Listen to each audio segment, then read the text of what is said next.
బయటకుని కొట్టాలా బయటకుని కొట్టాలిగా ఇల్లు ఉండి కొట్టి వస్తారా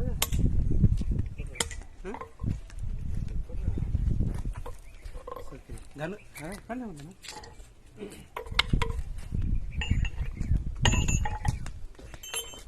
వెంకటైతే ఏం పడగా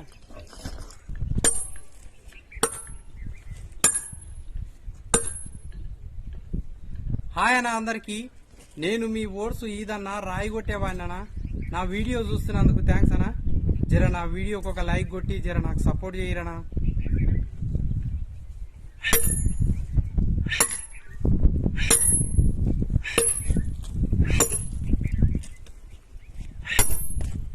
ఇంకా మీకు తెలిసేగానా ఏది ఏమైనా సరే తగ్గేదేలే ఎందుకంటే మనం కార్మికులం కర్షకులం జై కార్మిక జై కర్షక మన కార్మికులు కర్షకులు బాగుండాలనా ఎందుకంటే మన కార్మికులు కర్షకులు బాగుంటేనే ఈ ప్రపంచం బాగుంటుందనా జర మర్చిపోకుండా నా వీడియోకి ఒక లైక్ కొట్టి జర నాకు సపోర్ట్ చేయరనా